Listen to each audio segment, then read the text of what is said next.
Olá, está no ar o Jornal Panorama, que hoje traz para você as notícias da semana do Parlamento Capixaba. A gente começa com os destaques das sessões ordinárias. A repórter Luciana Venesbach acompanhou os trabalhos e tem as informações. Verônica, nesta semana os deputados aprovaram 2 projetos de lei complementar de autoria do governo do estado e outras 4 matérias de autoria parlamentar. Uma delas inclui pessoas com deficiência no programa CNH Social.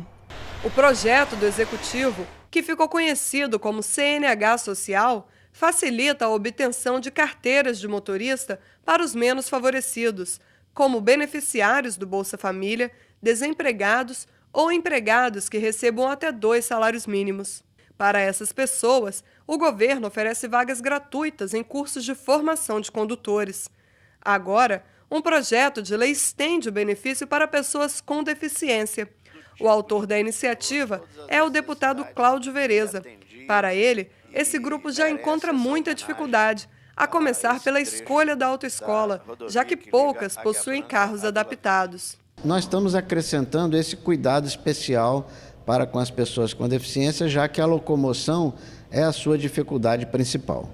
A matéria foi aprovada em plenário e segue para a sanção do governador. Também foram votadas 3 PECs, propostas de emenda constitucional. 2 foram aprovadas em primeiro turno, uma sobre a criação de um Conselho do Estado e a outra referente à política agrícola e pesqueira. Elas retornam à pauta na próxima semana para serem votadas no segundo turno. Já a terceira PEC foi rejeitada pela maioria dos deputados. Ela tratava sobre a obrigação de funcionários públicos se submeterem a exames antidoping na admissão e durante todo o estágio probatório. É com você, Verônica. Obrigada, Luciana. A Assembleia Legislativa promove debate sobre modelos de tratamento psiquiátrico com inserção social e integração dos pacientes à família. O Dia de Luta Antimanicomial, celebrado em 18 de maio, foi tema de sessão especial realizada pela Assembleia Legislativa. Durante o evento, um vídeo exibiu a nova forma de atendimento dos pacientes psiquiátricos, em que a clausura é substituída por tratamento ambulatorial no CAPS, o Centro de Atenção Psicossocial. Assim, os pacientes permanecem inseridos no ambiente familiar. Os participantes defenderam o fechamento dos hospitais que ainda mantêm a reclusão. Essa questão dos hospitais, dos manicômios no Brasil, é uma situação que nós temos que tratar como uma violação grave aos direitos humanos. Portanto, o nosso esforço deve ser no sentido de fazer cumprir a Lei 10.216, para que a gente possa, num processo de construção com as demais instituições, e acabando com essa política de manicômio, porque ela é um instrumento de segregação social. O encontro teve a participação de pacientes psiquiátricos, psicólogos, profissionais da saúde, estudantes e ativistas dos direitos humanos. O Ministério da Saúde encaminhou o representante da área de saúde mental para relatar o processo de extinção dos manicômios em todo o país. Aqui no Espírito Santo a gente tem um desafio que a gente ainda tem 620 leitos em 3 hospitais psiquiátricos do estado, sendo 2 deles em Cachoeiro e 1 em Cariacica. O desafio para o Espírito Santo ele é enorme, para que, de fato, essa rede de atenção psicossocial ela possa ser implantada e esses hospitais que hoje ainda existem aqui no estado, finalmente possam ser fechados. A sessão foi proposta pelo deputado Dr. Hércules. A gente tem visto que alguns manicômios eles têm se tornado, infelizmente, num depósito de pacientes com doença mental. Então, nós temos que debater isso, se realmente essa política de saúde, que me parece que tem mais de 20 anos de luta para acabar com alguns tipos de internações, nós estamos fazendo aqui com a presença do Ministério Público, de vários estudantes, de várias autoridades, no sentido de mostrar a realidade dessa luta desses pacientes que não têm atenção devida, não tem uma política de saúde mental oferecida pelo poder público adequada. Então, esses pacientes que às vezes se internam num manicômio, ele sai de lá pior do que ele entrou. Então, é um sofrimento para ele e para a família.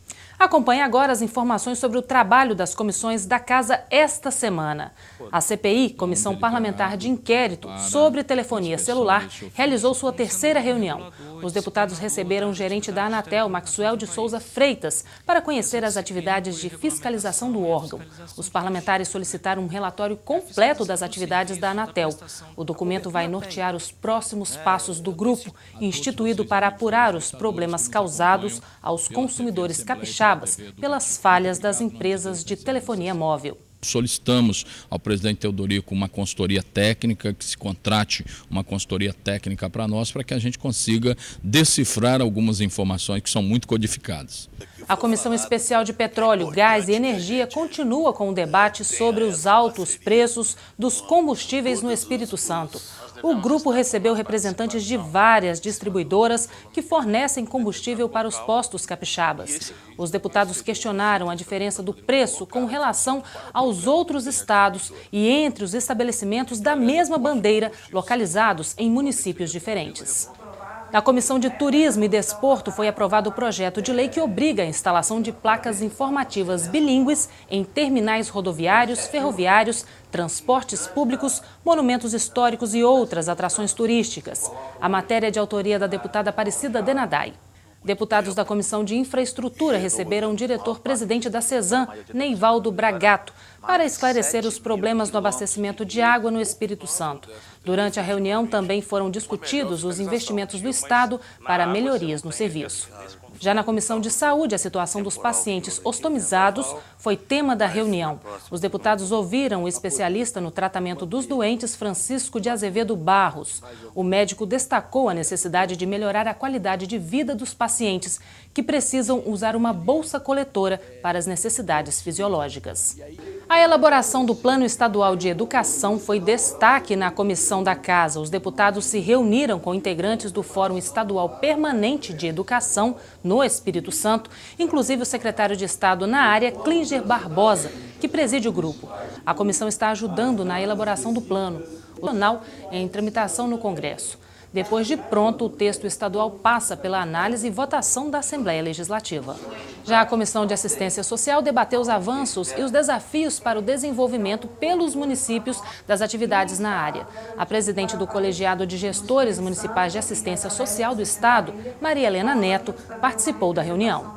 Na Comissão de Finanças foram definidas as datas para a realização de audiências públicas e aprovação da LOA, a Lei de Diretrizes Orçamentárias para 2014.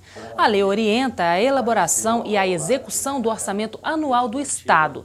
Depois das discussões em audiências públicas, a matéria vai para plenário e precisa ser aprovada até o dia 17 de julho. Na Comissão de Segurança, 2 temas de destaque. Os deputados debateram a redução da maioridade penal e também abordaram a necessidade de valorização dos profissionais da segurança pública. 7 matérias aprovadas pela Comissão de Cidadania, entre elas o projeto de lei que obriga os condomínios residenciais a fixarem aviso com informações sobre a data da última manutenção dos elevadores e o prazo limite para a realização do próximo serviço. A matéria é de autoria do ex-deputado Ismael de Almeida.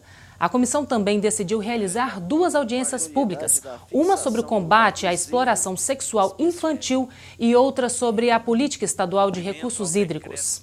E esta semana, além da sessão sobre a luta antimanicomial que você viu há pouco, a Assembleia Legislativa realizou outras 2 sessões. Uma solene em homenagem ao Dia dos Defensores Públicos, celebrado em 19 de maio.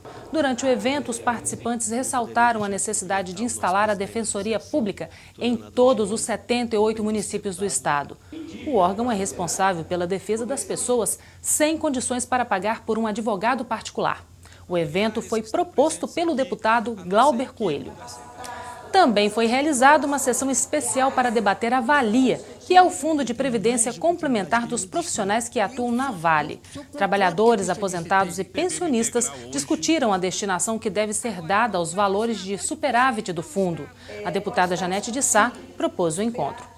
E você já sabe, no último jornal Panorama da Semana, a gente destaca a opinião das pessoas que passam pela Assembleia Legislativa. Acompanhe no Fala Visitante.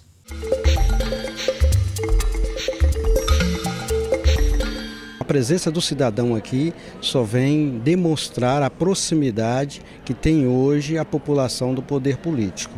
Essa é a minha importância. Eu acho que como os deputados estão atentos a isso, e a gente vê isso como um fato que vem deixar com que as pessoas deixam de ver o político só aquele que vem aqui para fazer discurso, mas aquele que está voltado também pelos acontecimentos da história do nosso estado do Espírito Santo. O cidadão precisa ter consciência de que a casa é do cidadão, que o controle social surge a partir da participação do cidadão nesses grandes eventos. A Assembleia Legislativa é muito receptiva, ela é aberta e precisa estimular o cidadão. Nós precisamos estimular. Através da TV, através de rádio, precisa ter um canal. O cidadão às vezes se sente um pouco tímido em acessar o local, mas é preciso anunciar. Porque a participação e o controle social tem crescido no nosso estado, os movimentos têm sido maiores. É preciso trazer os conselhos de saúde, é preciso trazer os presidentes, as lideranças comunitárias para esta casa, porque essa casa é a casa do cidadão.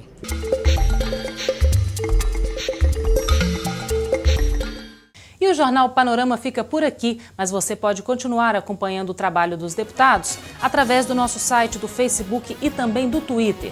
Muito obrigada pela audiência de sempre. Eu te espero em nossa próxima edição. Até lá!